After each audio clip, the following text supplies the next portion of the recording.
Van de rap voor de optitelling. Fronttour zit dat zo van de zwaar.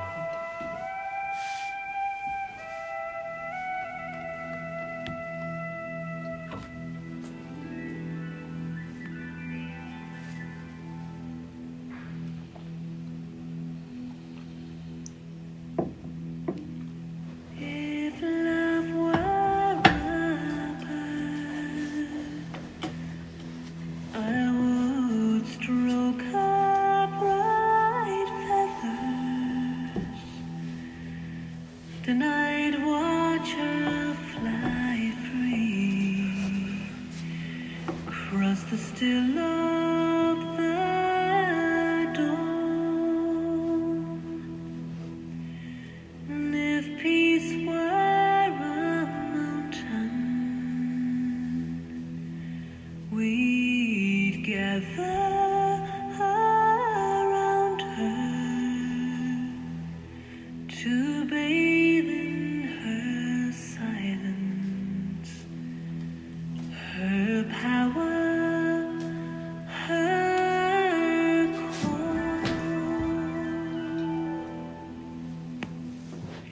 If wisdom could sing or whisper his secrets, eternally teaching the ways of the free.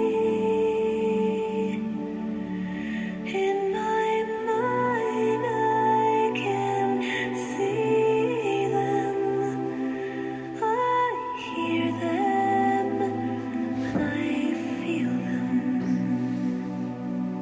For love, peace, and wisdom are all part of me.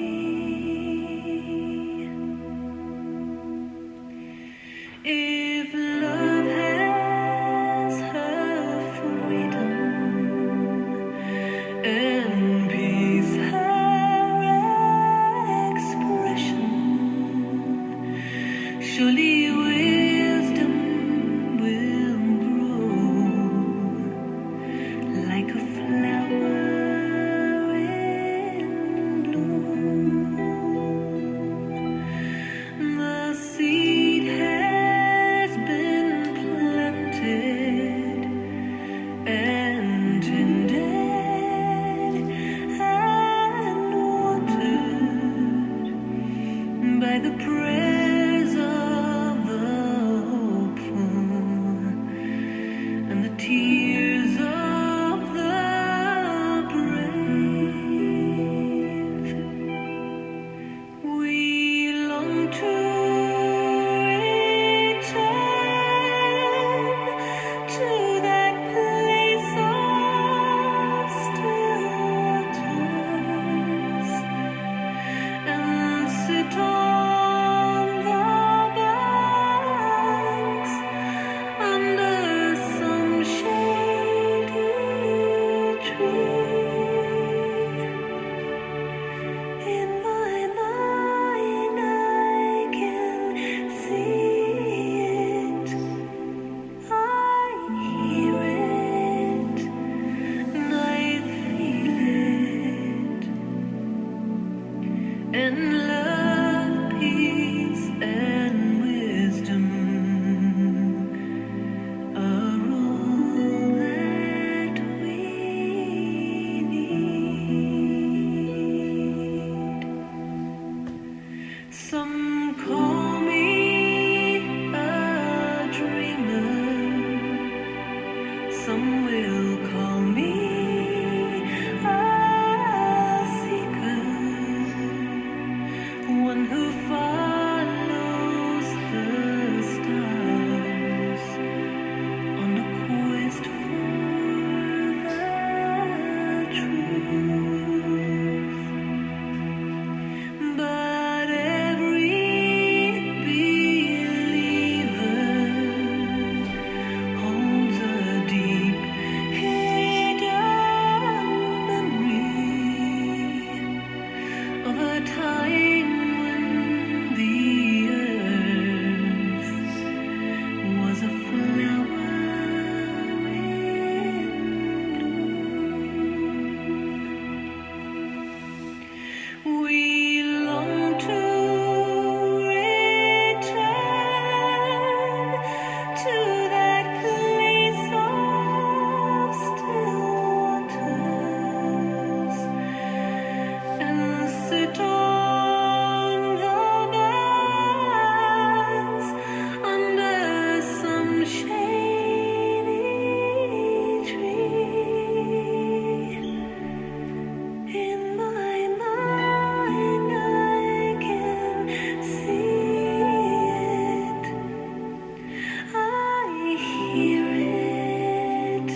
the three golden keys.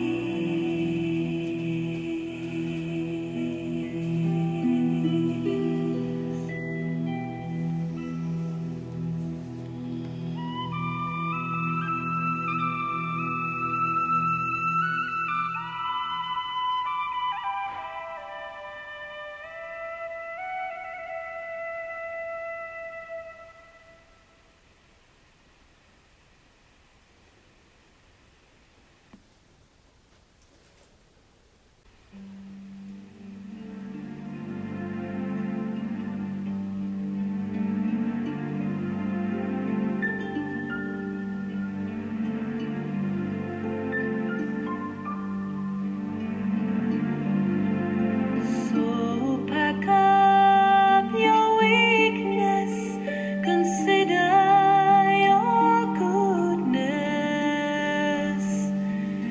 Let the past be the past, let this moment be true. When divinity is yours, then forgiveness is the healer that mends a broken heart and restores a broken dream. May your heart be as light as the mist upon the waters. May your eyes be as bright as a beacon in the dark. May your words be strong as the love that lies within them. May your life be like a game that you play before you go. There are secrets to tell, there are secrets to treasure.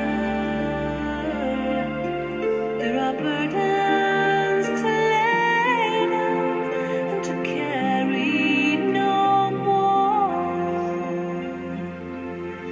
There are messengers who come, who will guide you on your journey. If only you will listen, oh, if only you will hear. The old man is standing and he's waiting for your answer. Can you find the courage now, or will you be the slave of time? The cage bird, it sings of the blue skies and the sunshine. Never realizes that the door is open wide. So believe in your goodness and shine through your darkness and face all your fears with a smile and a wave. All the tears that you have cried are now turning into diamonds, and every road you tread is a road that's paved with gold.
Yeah.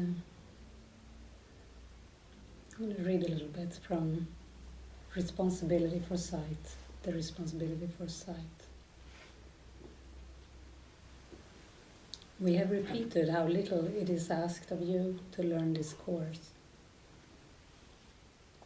It is the same small willingness you need to have your whole relationship transformed to joy.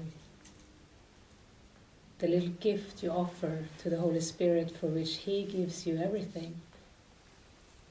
The very little on which salvation rests, the tiny change of mind by which the crucifixion is changed to resurrection. And being true, it is so simple that it cannot fail to be completely understood. Rejected, yes, but not ambiguous. And if you choose against it now, it will not be because it is obscure, but rather that this little cost seemed, in your judgment, to be too much to pay for peace.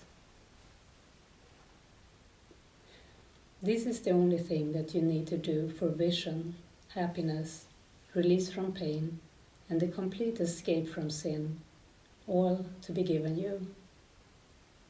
Say only this, but mean it with no reservations, for here the power of salvation lies. I am responsible for what I see.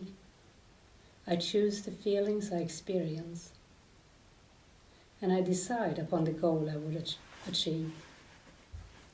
And everything that seems to happen to me I ask for and receive as I've asked. Deceive yourself no longer that you're helpless in the face of what is done to you. Acknowledge but that you have been mistaken, and all effects of your mistakes will disappear. It is impossible that the Son of God be merely driven by events outside of Him. It is impossible that happenings that come to Him were not His choice. His power of decision is the determiner of every situation in which He seems to find Himself by chance or accident. No accident nor chance is possible within the universe as God created it, outside of which is nothing. Suffer, and you decided sin was your goal. Be happy, and you gave the power of decision to Him who must decide for God for you. This is the little gift you offer to the Holy Spirit, and even this He gives to you to give yourself. For by this gift is giving you the power to release your Savior, that He may give salvation unto you. Begrudge not, then, this little offering. Withhold it, and you keep the world as you now see it. Give it away, and everything you see goes with it. Never was so much given for so little. In the holy instant is this exchange effected and maintained. Here is the world you do not want brought to the one you do. And here the one you do is given you because you want it. Yet, for this, the power of your wanting must first be recognized. You must accept its strength and not its weakness. You must perceive that what is strong enough to make a world can also let it go, and can accept correction if it is willing to see that it was wrong.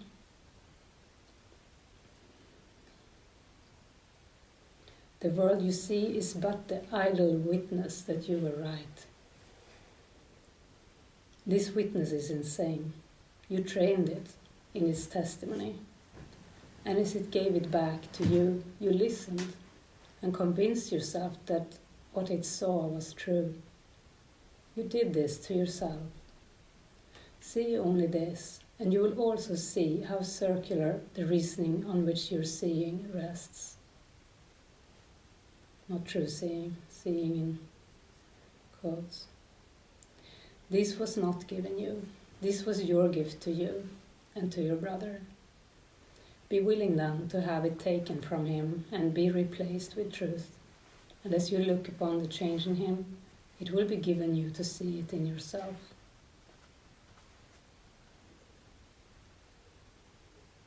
And he continues, perhaps you do not see the need for you to give this little offering. Look closer then at what it is, and very simply see in it the whole exchange of separation for salvation. All that the ego is an idea that it is possible that things could happen to the Son of God without his will, and thus without the will of his Creator, whose will cannot be separate from his own. This is the Son of God's replacement for his will, a mad revolt against what must forever be. This is the statement that he has the power to make God powerless, and so to take it for himself and leave himself without what God has willed for him. This is the mad idea you have enshrined upon your altars and which you worship. And anything that threatens this seems to attack your faith, for here is it invested. Think not that you are faithless, for your belief and trust in this is strong indeed.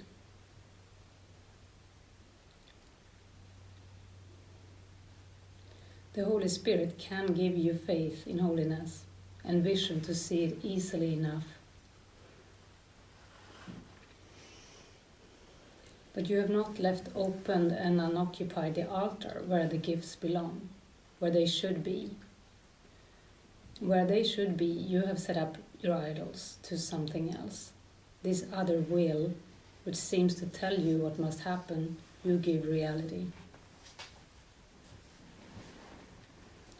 And what would show you otherwise must therefore seem unreal. That's exactly what you described earlier, Peter. I can feel the guilt and I can feel tense anxiety when that comes up, and how I've got this all wrong, and oh my God. Well, be glad. Sorry? Well, be glad. Be glad that you got this world wrong. Glad, or be glad, Yeah. yeah.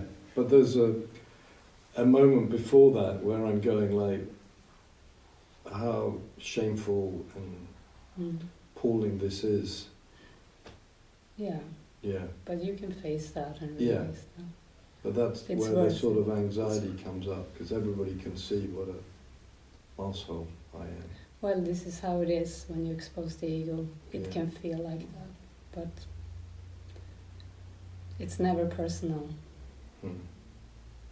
It's safe to have the ego exposed. I was struggling to hear it, but I did hear bits that came in really clearly, but the anxiety was very intense. And responsibility of sight, wasn't it? Yeah, okay. Yeah, the responsibility for sight. Yeah, it's saying you're not asked to make or do what lies beyond your understanding. All you're asked to do is let it in. Only to stop your interference with what will happen of itself. Isn't that nice? Only asked to stop the interference of what will happen of itself. Simply to recognize again the presence of what you thought you gave away.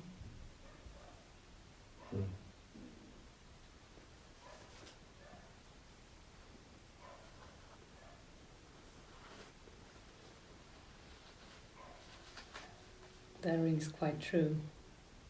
You're asked to just stop your interference. You can feel the ego is a control mechanism that wants to interfere. But if we lay it down, the truth comes of itself. Nothing has, like he says here, nothing has been so easy or so much given for so little, you know. It's nice. It's a good message for all of us. That's guilt making though.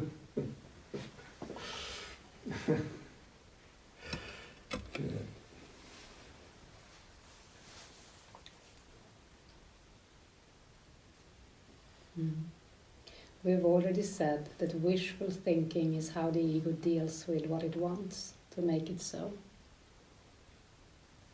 There is no better demonstration of the power of wanting, and therefore of faith, to make its goals seem real and possible. Faith in the unreal leads to adjustments of reality to make it fit the goal of madness. The goal of sin induces the perception of a fearful world to justify its purpose. Interesting too. The goal of sin induces the perception of a fearful world to justify its purpose. That's why we want to go into the core. What is the goal? Because we will see and justify what we decided in the core. Goal of sin will induce the perception of a fearful world to justify its purpose. What you desire you will see, and if its reality is false, you will uphold it by not realizing all the adjustments you have introduced to make it so.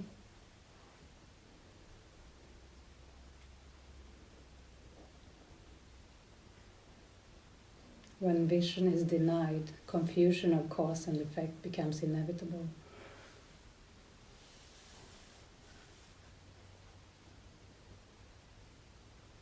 Yeah, this is a very, very good, deep and clear section. I'm thinking of David's circles in the core desire, that decides what you see.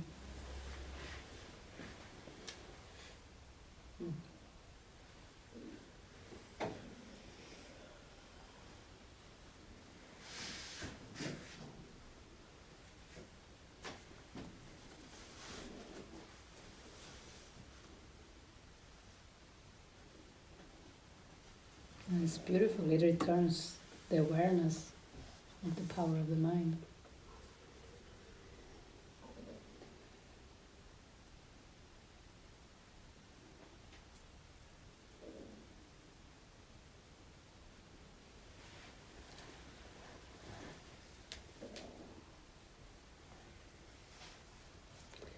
He says, it is as needful that you recognize you made the world you see as that you recognize that you did not create yourself.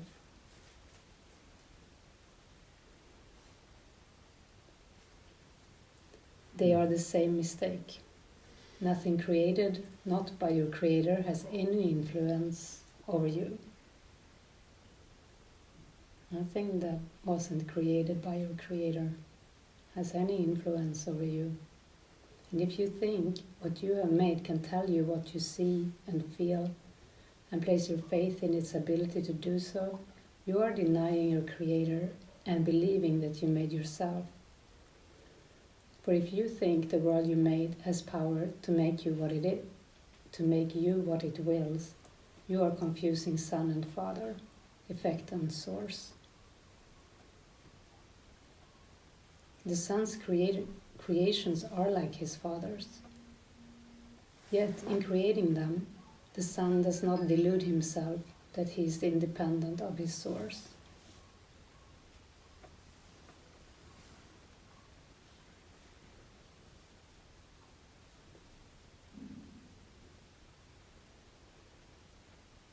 So that's the key. The Son's creations are like his Father's. The Father and the Son are one. Yet, in creating them, the Son does not delude himself that he is independent of his source. That was the problem in the first place, of believing in this independence.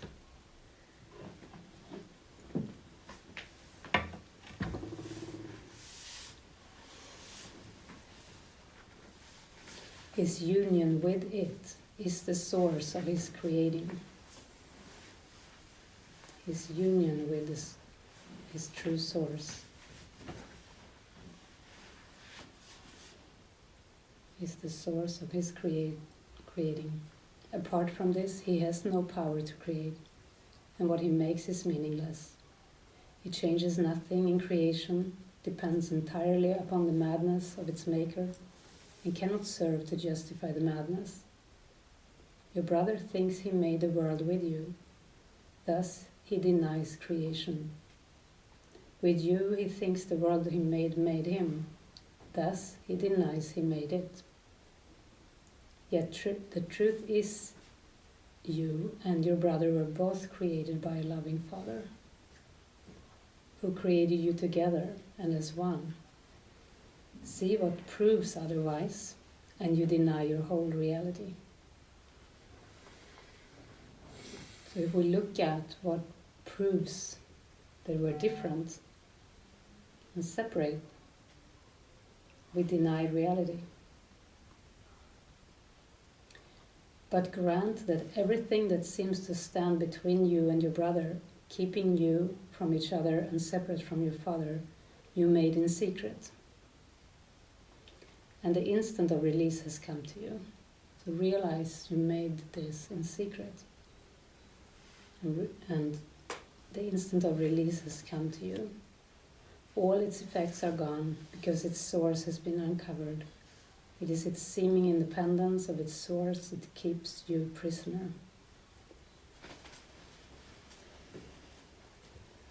This is the same mistake as thinking you are independent of the source by which you were created and have never left.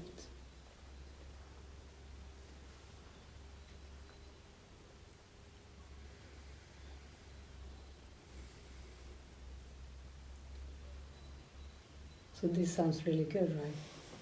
But practically speaking, how does it feel? I mean, we can take any example where you feel disconnected from someone. Like Anne was sharing with me, like there were a couple of events yesterday when she felt disconnected.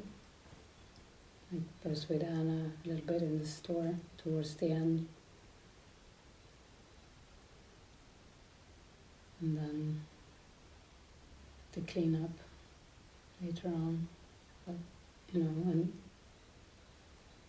so we can all find an example inside where we had this experience of being separate from someone or angry at someone. That's this, this belief that you are different.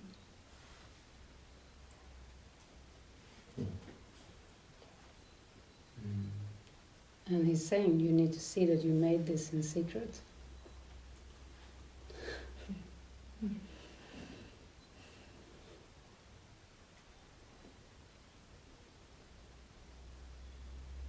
Just speak to that, Yeah. because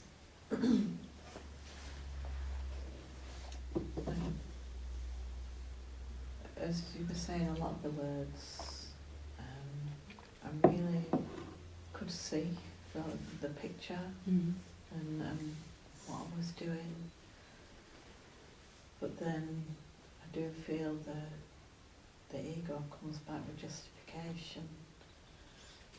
It's like I don't want to listen to the justification for anything, but I can see that it's, and that brings me back into fear. I've got to be careful now. So there's no answer there. It's like, just... Well, be willing, like he's saying here, be willing to have, and I feel that willingness in you now, the willingness to be wrong about. Yeah, I can see that, and I think the justification wants to come in because there is still pride there. Yeah. It's good to see that. Yeah. And it's like, ooh, that feels like, But you can look with gentle eyes on that too. Yeah. You can realize it's fear behind those events where you felt the disconnect, exhaustion. Yeah. There is fear in the mind. It's like I move into pushing, and then I start to get more and more witnesses for the fact that I'm disconnected, I'm powerless, pointless, and once it's got hold of me, it's so strong. And that's its purpose, to keep a hold of you. And, Yeah. and the ego makes it feel very real. But so this is where, in those moments, you know, when we're at the supermarket and feeling exhausted, there is something there, even down to pause and pray, Holy Spirit, help me to see this differently. It's possible, but with the ego's story, the ego will not seem to be open to make it even possible. You know, it's so harsh. That's how it feels. It's like after the event, it's like, oh, coulda, shoulda, woulda, but it's like I don't even see it sometimes. Right. I spoke a little bit about, you know, just can't wait to get out of here now. I'm exhausted. Then it's like, yeah, you just keep going somehow.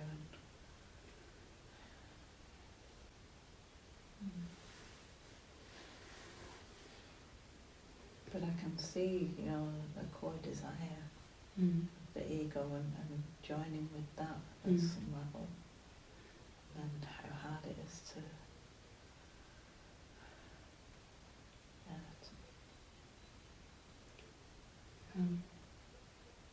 And it is the hardest moment to invite joining.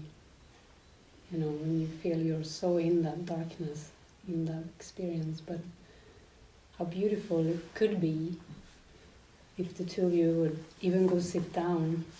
They even sell chairs in Eroski. You can find 2 chairs to sit on and just pray together, be together, you know, talk it through. You know. The frozen food section. No, I know where it is because I had an experience there. I lost my phone in that store, and I didn't know where it was. I thought I had, because I sometimes look at the shopping list. Then if I need to take, like, I was shopping with Muna, and we needed to choose toilet paper. So lifting the toilet paper, you know, counting the rolls or whatever we were doing, I put the phone down. I thought it was in the toilet paper section, but it wasn't there. And I went back to look in every place we had been. It was nowhere that I could see. I called Barret, and he could log into my computer and find my iPhone, you know. And he said, it's moving. He said, it must be in the store because it is in Eroski. You can see it on the map. But it's moving, he said. And I got really like, oh no, someone stole it, you know. Someone has it, and I started to look suspiciously at every man. It was a man. So it's probably him. And then he said, no, it's in the corner. It's somewhere in the corner. And I was like, huh. So I went back. We had looked at chairs, those chairs. And no, the other ones. Anyway. At first I couldn't see it there. I thought, no, it's not there. So I went more rounds. And then I went back. And because Barret said, no, be still and pray now. And then go in the corner. I knew she hadn't really lost her phone. It was just, she was just going to find it easily. I felt that very clearly. Yeah. And then there it was, on the high chair. It was like a stack of chairs in the corner. Nobody had taken it. So that's how I know there are chairs in Eroski.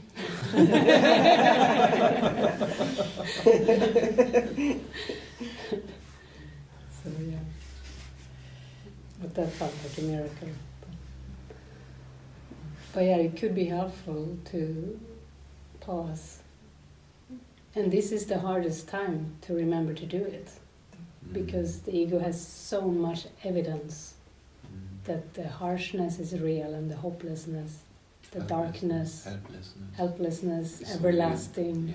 Yeah. Yeah. Feels Yeah.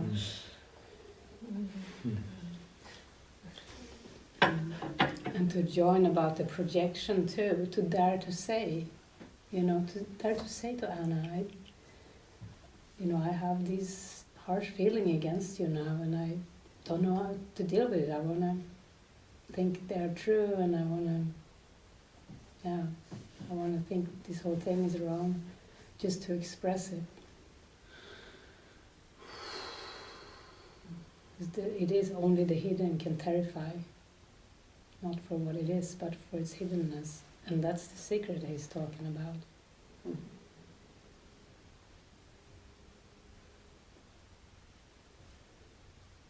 And that's why also it's a little bit embarrassing to expose the ego, but it's very healing, releasing. It's really the training point. Yeah. I feel it Yeah. even while cooking Yeah. in this joining place, Mm-hmm. and even or if I feel unconsciously helpless, Mm-hmm. or to use my helplessness to deal with it, and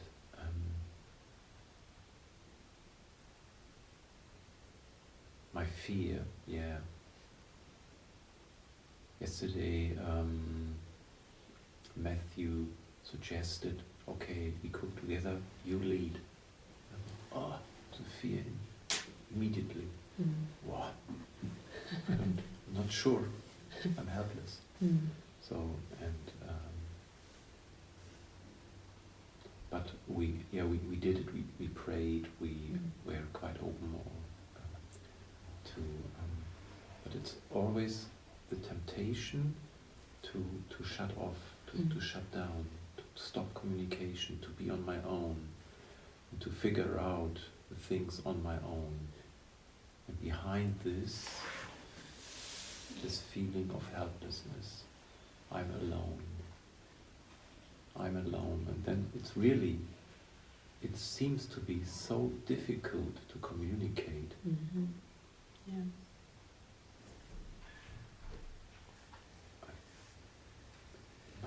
Why is it so deep not to communicate?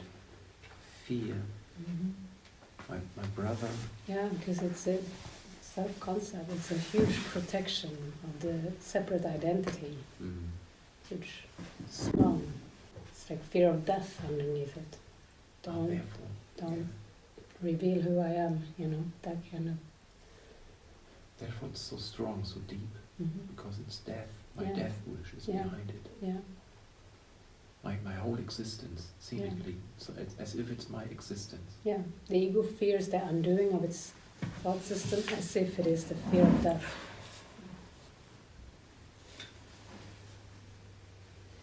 So it's very strong defense in the mind. Very strong. There was anything more, Anne? I just feel like there's still a battle inside. The ego's very strong with defences. It's something you need to talk about.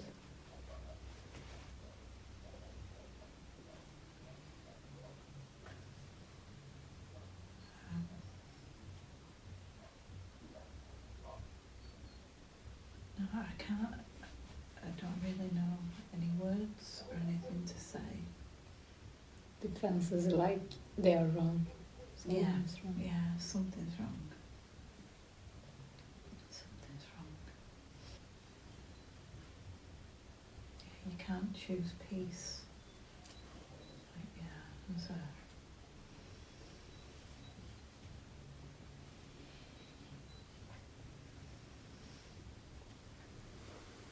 Can you try? Can you try?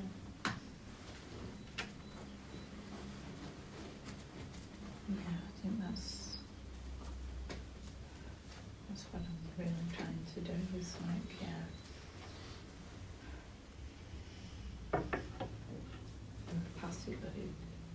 it's like it feels hard. Not right at this moment, but it's like as soon as I'm quiet, it's like coming in with an objection to peace.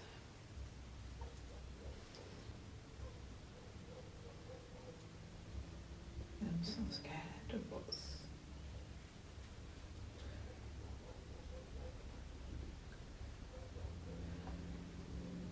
what's beyond this.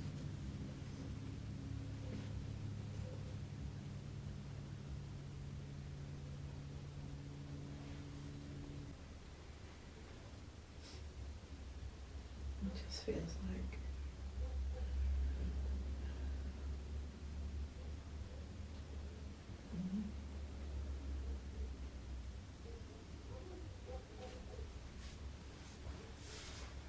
like nothing. It's just a void.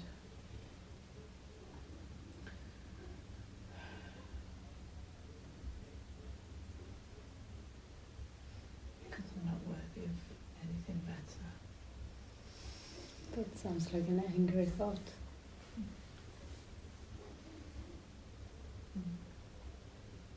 Yeah.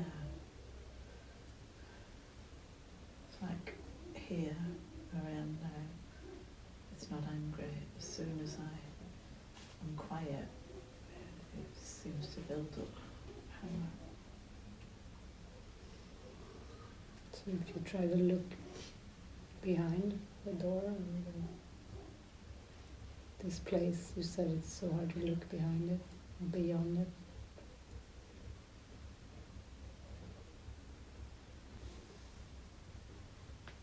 Feels like an all or nothing choice.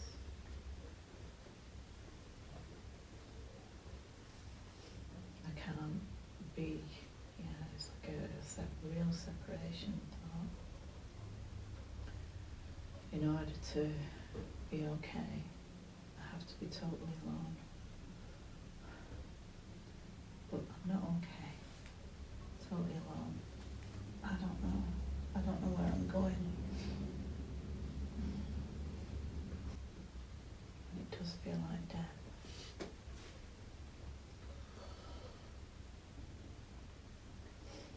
Swear not to die, you holy Son of God.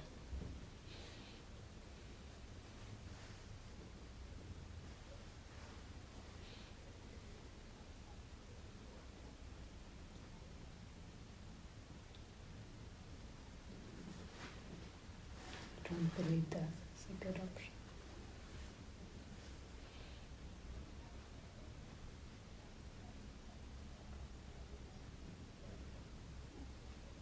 Neither do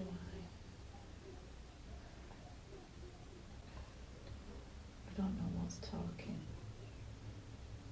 and what's hearing. I don't know.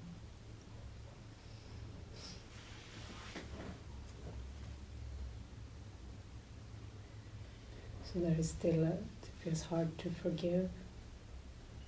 It feels hard to forgive some characters. There's no thoughts of any characters. It's just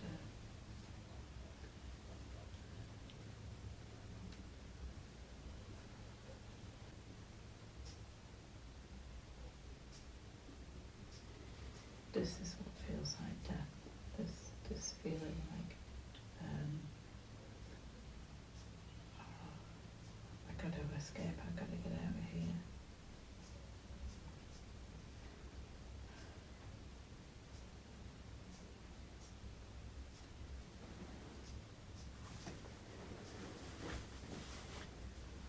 And I don't know if I'm facing something or avoiding something. Where would you go?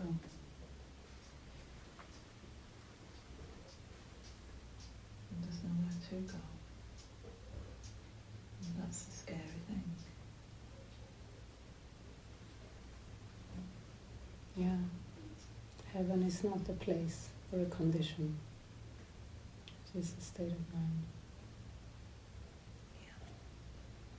Yeah. Yeah, you just trust, and if there is something you need to speak about that is feeling unresolved, even about what came up yesterday, you can just allow that. Maybe if it's not now, it can be later. Yeah. Yeah, there is just that sense of like, I don't know what's going on here. You know, didn't know. Yeah. And the breakfast was, if there was a breakfast, I just felt like I didn't know anything. Right, because you were not here last night when we talked about it. Well, I didn't know you talked about it as I wasn't here. So, I guess no. There was no communication. But I should have asked. Yeah. It's like, but I didn't know what to ask because I didn't know anything was happening. Mm-hmm. I didn't know that there was breakfast. I didn't know anything. Mm-hmm. But you should have asked, was what I was told. It's like, Well, you could say you I could. didn't even know there was a question You could have asked. somehow. Right. But you survived.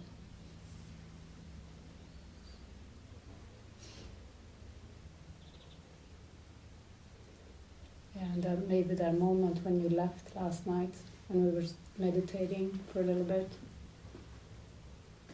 that was, the decision to split off. We had been with you, that had been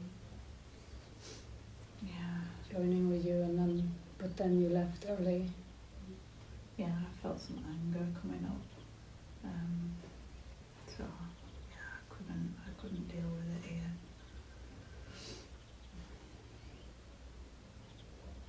So I think the events this morning were like follow-up or part of the decision to split off.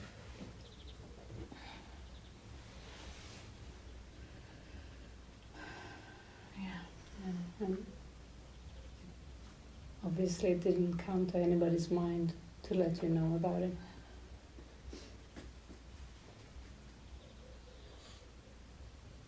And it didn't come to your mind to ask if there was a special plan this morning. So then just to trust that that was the way it was, and we can look at it with forgiveness or with fear or anger.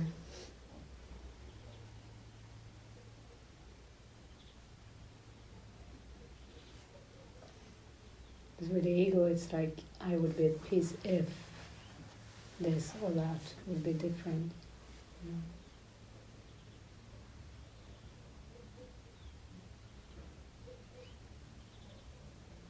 With the spirit, you see you're worthy of peace regardless.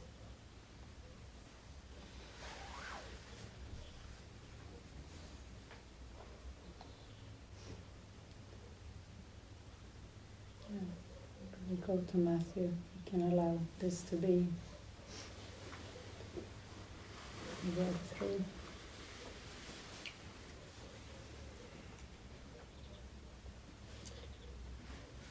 Just wanted to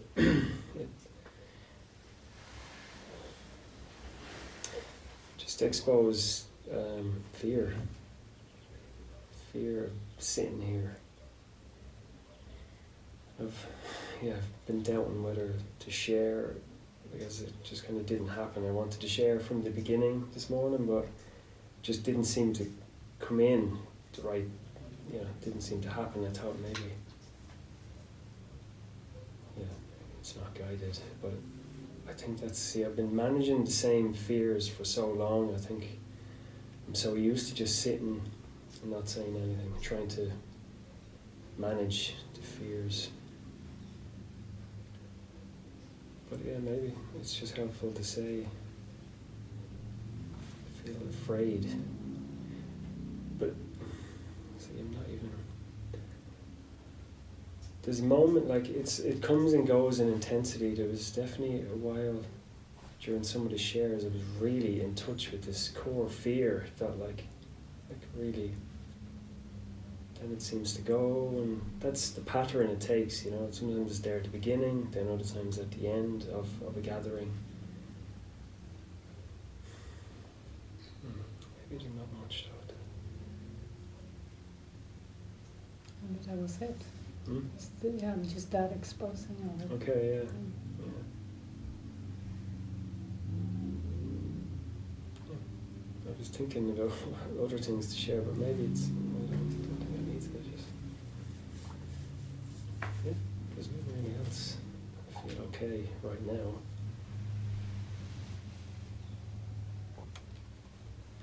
Maybe that's all that's needed, yeah. So if it comes in again during the weekend, should it, like, Speak it. just say it? Yeah. Mhm. Okay. Thank you.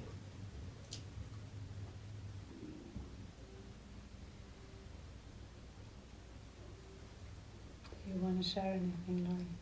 Talk about anything?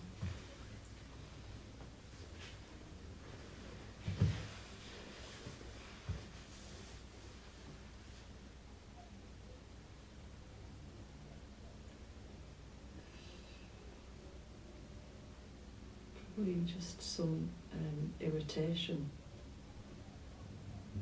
A bit like what Matthew said, like, I somehow feel annoyed at the different waves of states of mind. Like, 'cause I felt like I marched here this morning with a lot of anger and hate. And then there was the temptation to make myself wrong, like, oh, now I'm late and I shouldn't have walked. And just watching that. Then coming in, do I need to apologise for being late? Like, what to do? What? And then with the reading, all of the stuff you read, I felt it was totally helpful. Like, Yeah. yeah, I thought, oh, it's possible. I might not feel totally peaceful now, but it is possible. Mm. And then I noticed when I was sharing, like, I'm wanting to suck my belly in, and I just, it's like that, you know, like the ego comes back in and says, like, oh, it's not possible. It's not, you're never going to escape me. It's you're doomed.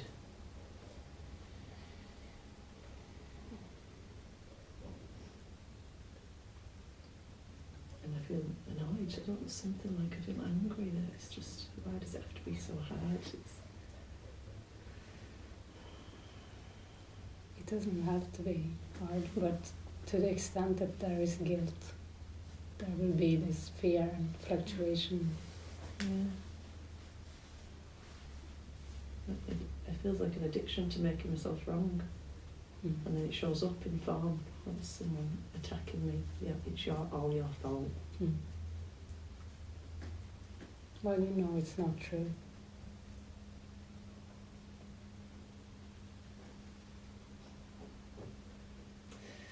Yeah, probably just this, like, I don't want to keep responding to this lie. I don't.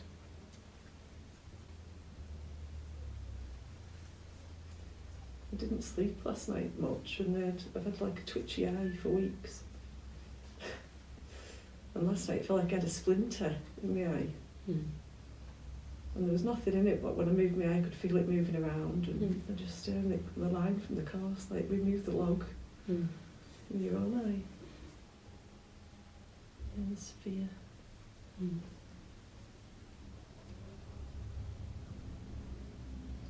In the hands. Mm.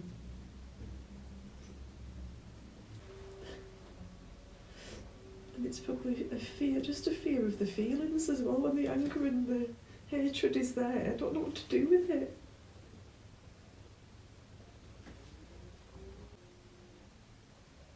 So I can see this is in me that needs to come up and out, but I don't know how to handle it. Yeah.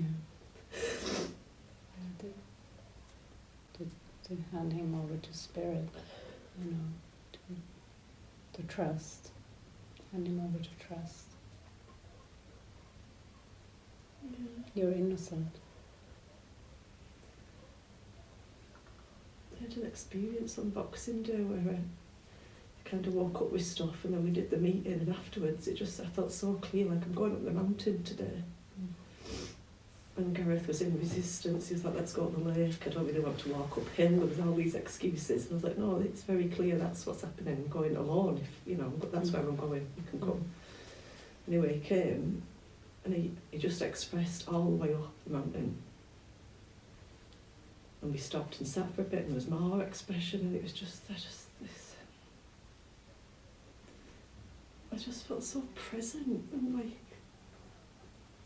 such an experience. I felt like I really need to do nothing at all. Mm-hmm. I want to feel like that all, Yeah. Yeah, all the time. yeah.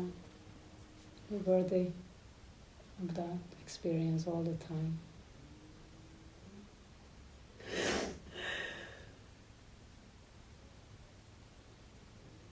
Yeah, just maybe now there's some guilt up. Unworthiness. Mm. This, just fear around maintaining it. Like I can't maintain that. It's quite unachievable. So.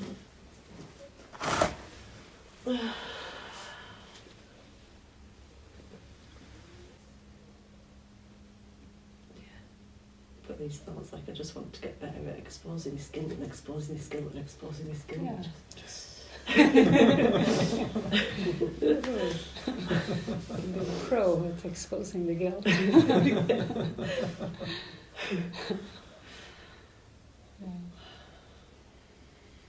That's beautiful. And that's all. That's the only reason why you would feel fluctuation by what is seeming others share. It's because you have some guilt there or something there. yeah. Yeah, so it's this weird place of like feeling like I deserve it and then getting outraged because I don't deserve it. Yeah. Mm-hmm. No, you can say, I'm worthy, I'm not, I don't deserve guilt.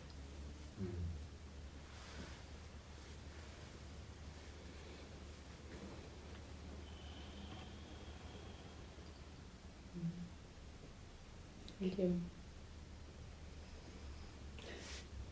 Anybody else?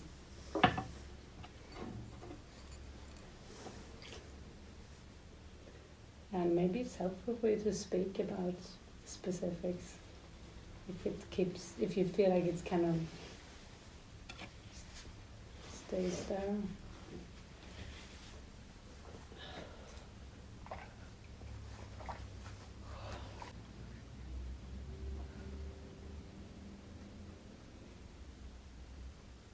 How was the shopping experience for you?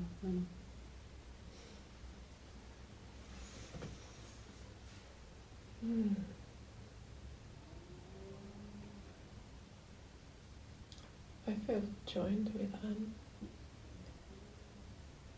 and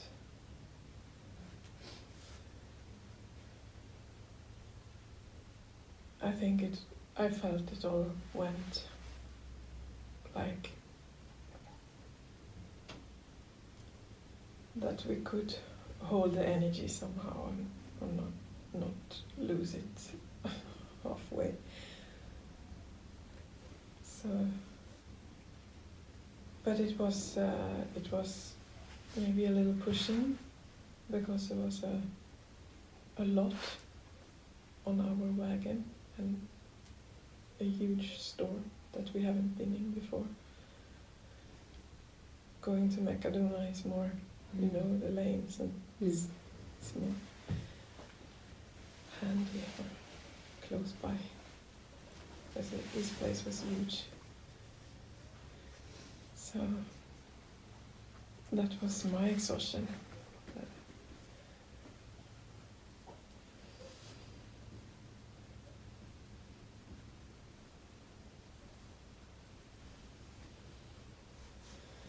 But I feel a lot of tension now. And I feel fear.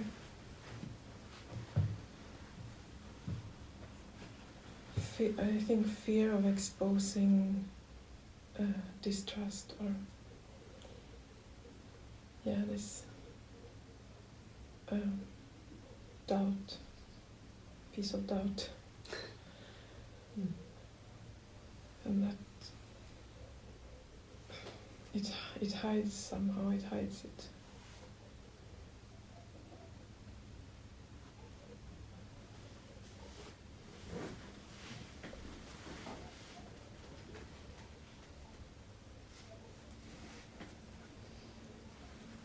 Piece of doubt. It's up now. Is it around, say, a person or something included and connected? I think it comes when things feel loose. When like what is going on,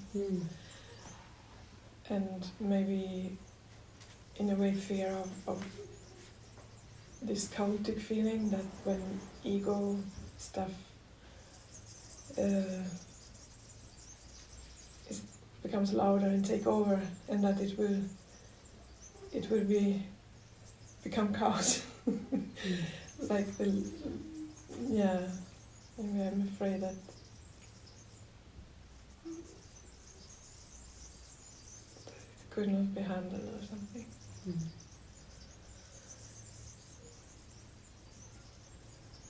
And then I think I put a lot of pressure on keeping some kind of control level that I'm not able to. And there is a lot of energy or a lot of emotion or force, like want to come up, and at the same time is pressing it down. You know, it's in between. So it's unsafety coming up when a lot is going on for others. Not so much that, but when I don't know really where you are, maybe. I feel very connected. Okay. Yeah. I feel that this is so far, very, very healing retreat, start of a retreat. It's a different retreat because we have no guests or newcomers. So it feels like Spirit is holding a space for going deeper and for healing. Yes, I see. I can, or it's possible to change perspective. It's moving all the time, and no, I don't feel it regarding anyone's sharing. No, it's more this. Maybe there are memories in me where I felt put in a situation where I am expected to lead, take charge somehow, and not knowing, not being connected inside, and then pushing it and feeling I'm completely lost. There's no connection in me. And the fear that drives that. Yeah. Can release that heavy burden. Yeah. And what happened was this freezing. My system was freezing. Yeah.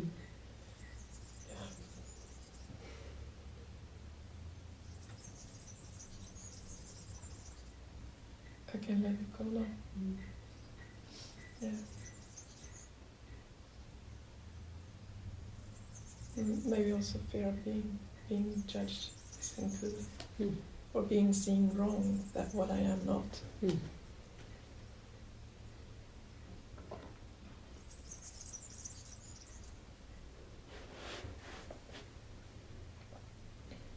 I feel you're right. What?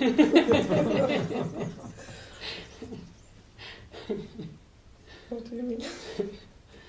I just hear the word right, and it feels beautiful.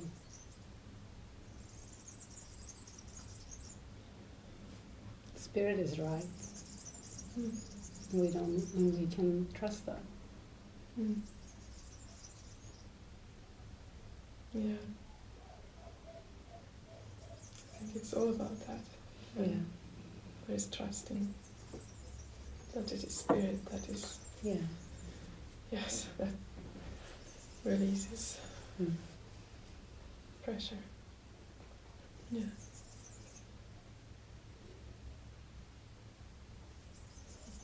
It's no person. You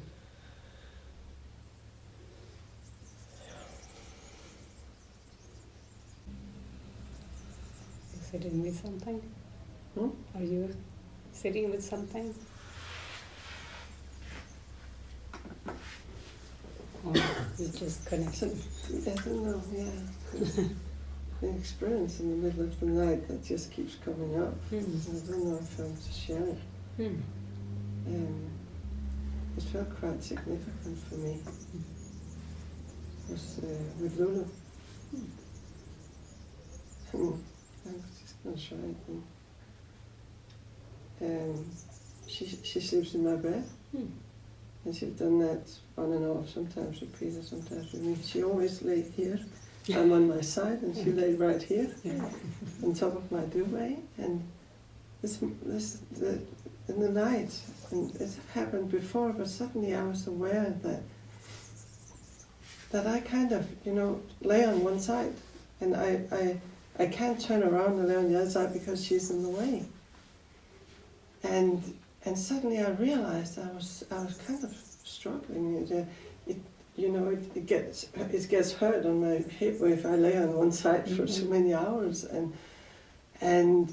suddenly I got really hot, and I have this blanket over my duvet, and I normally take it off and even turn the duvet around if I get this. And suddenly I realized I was just not doing all this, I was cat pleasing. And I was like, it was so clear to me, I just didn't even think that I could move the cat.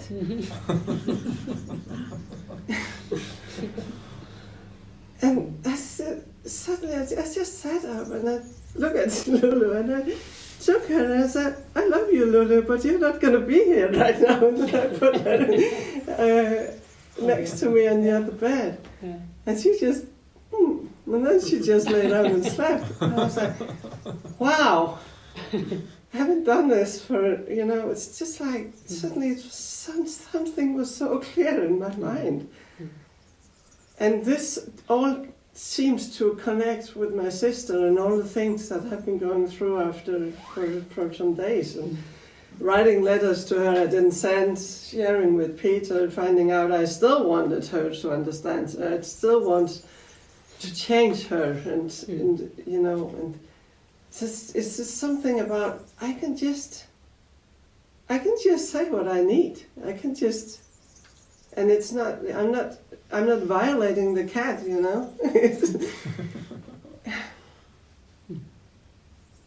She was perfectly okay. Yeah. She doesn't share that fear of change. No. She said, I'm not going to sleep here, okay. She even went down under my bed at some point, sleeping there. Okay. Yeah, it's just, I don't know, it just feels so significant. Yeah. In a pattern Yeah. that's coming up. Yeah. And even thinking that she's going to hate me if I move her, this. God.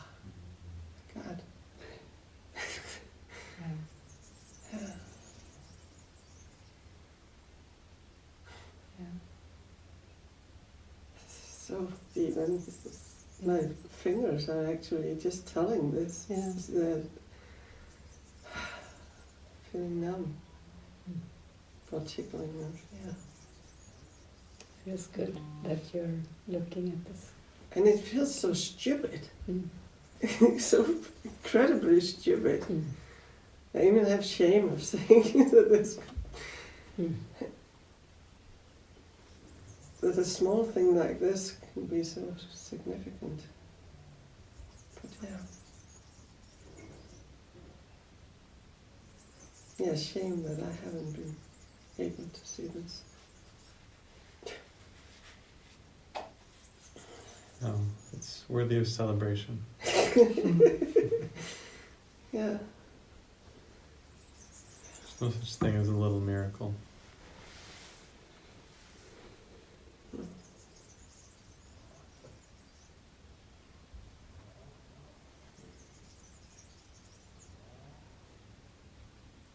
And after I just did the things I wanted, I just realized I didn't fall asleep, but I felt really so held, really. Yeah.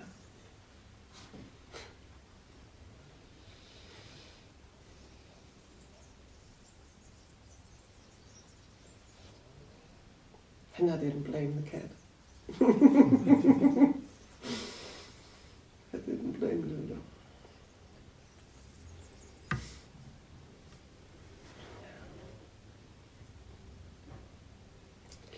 I was in a relationship once where I just really liked to lay close in the bed. But then I was told I took up too much room in the bed. Not that I did, but I just moved closer. You know. So the other person felt like he didn't get space. So he told me that very strongly, like, you take up too much room in the bed, you take too much of the bed. So I started laying on the very edge, like this, you know, every night, just laying, trying to not take up any room, basically, Exactly, in a yeah. king-size bed. Yeah. And then, so I did that for months, and then for years after that, and even without having anybody in the bed, I noticed I laid like that. I was like, you know, and then one day I was like, what am I doing? I have a whole bed, I can, you know, relax. And so it can just make some kind of freezing response when, you know, you think you need to please somebody else. And, What you describe is exactly what I feel have been going on for me sleeping with Peter.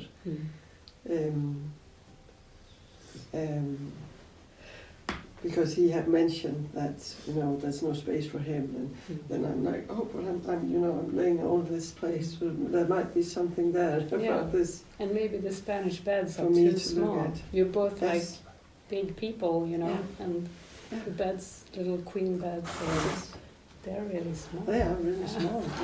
So Yeah. maybe you need to treat yourselves with a bigger Yeah. bed. Yeah. Wow.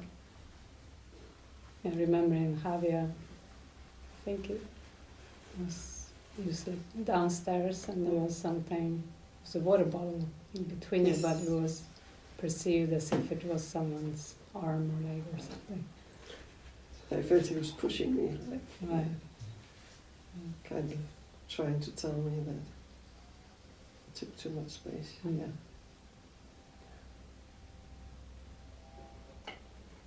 The bedroom healing. Oh my God. Yeah. Mm. Remember that.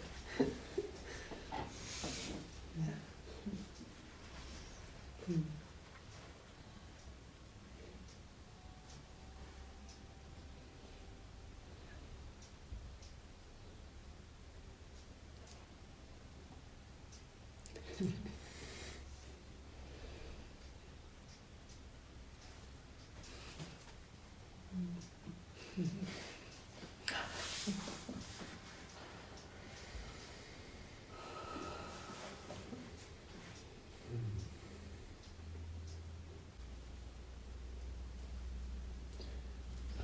I would like to share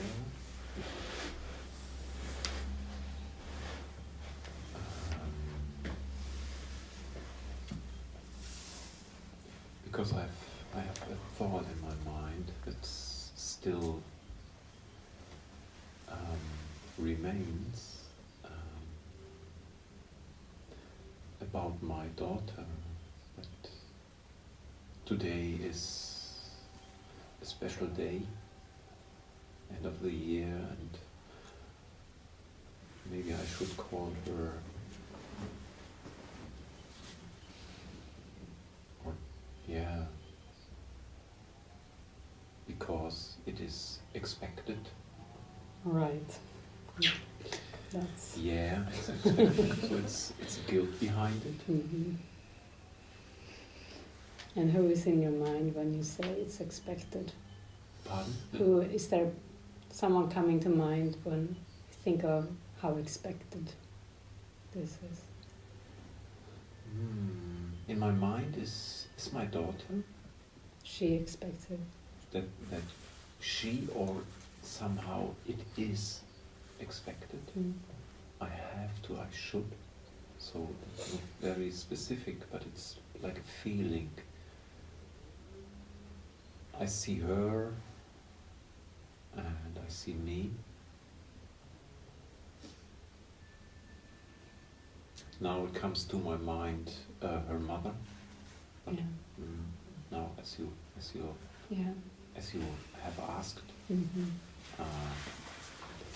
So you have some inner work to do with releasing that mother, that ex-wife who has some expectations and control over you, it seems. To hand her over and her opinions.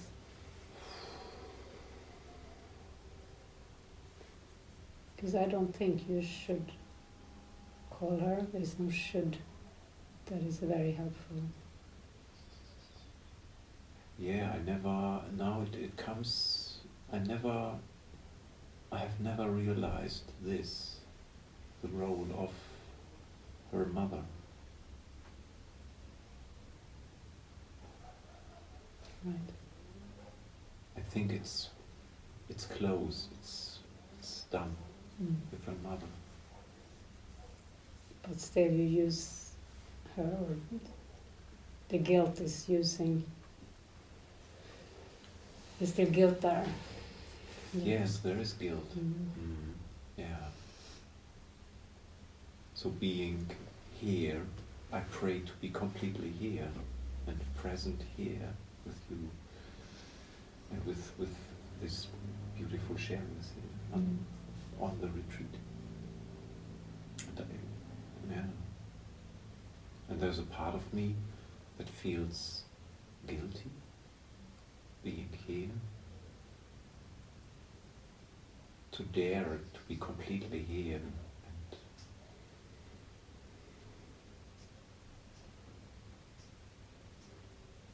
to not seemingly caring about this family, this my ex-wife, my daughter, because our whole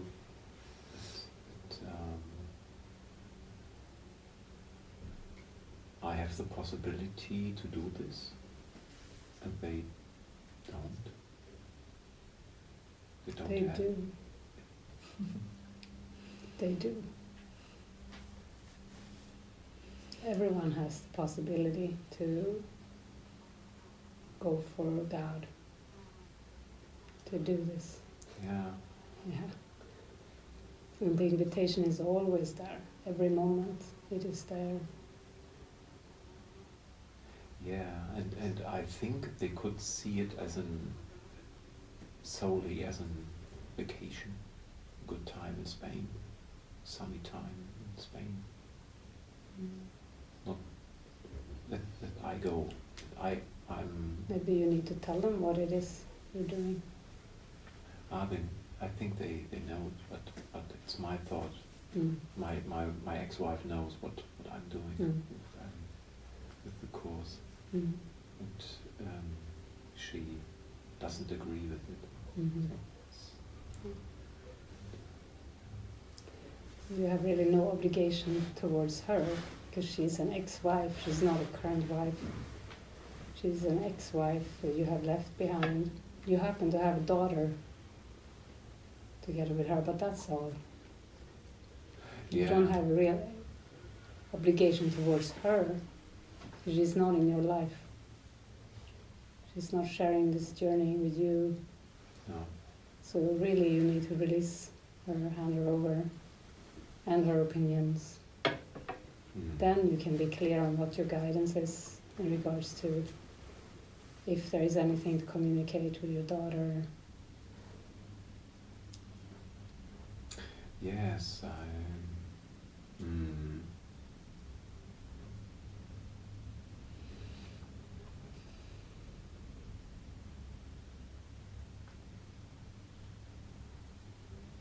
yeah, it's to release this relationship, to be free, because there is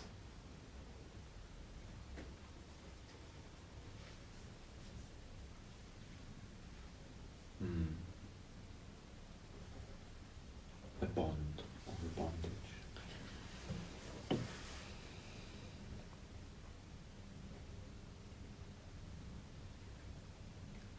The bond is bondage when it comes from should.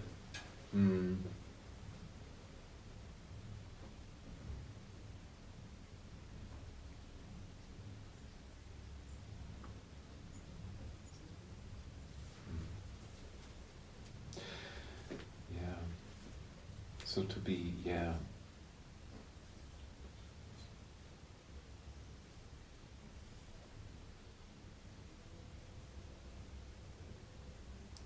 And it's not really a special day. No, it's no, it doesn't feel as if I have to say something or to inspire something. Like yesterday, I sent her this picture, my daughter, with a simple message with loving greetings and this picture, because I found this picture nice. Okay, that's it. So I did that. That's good. Then you don't need to send another message today. No, and I think I didn't received an response or reaction. And okay, that's good. I send it out, and it should. I want to make a point. Then point. Okay. And see, so it is. It's not so easy to let it go, and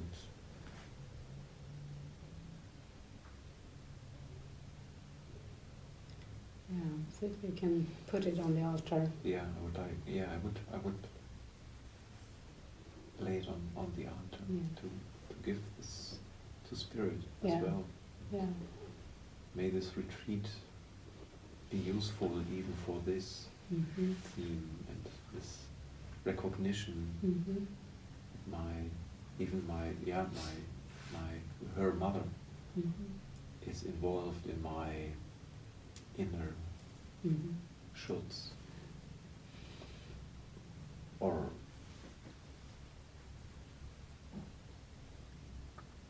judgments about myself. So,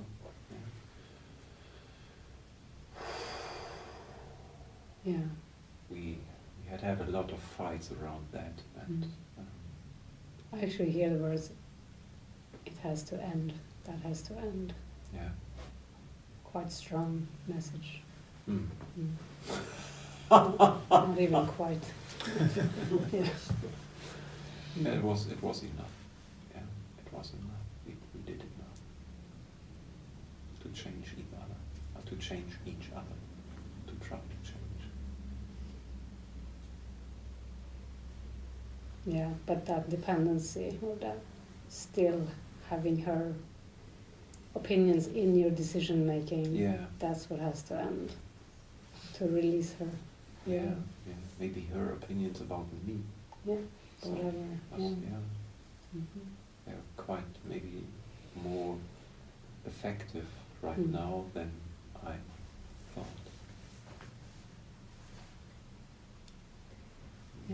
So maybe we take now like a 10-minute meditation, and you can work. You can really, hand her over, and you can all check in about what you need to hand over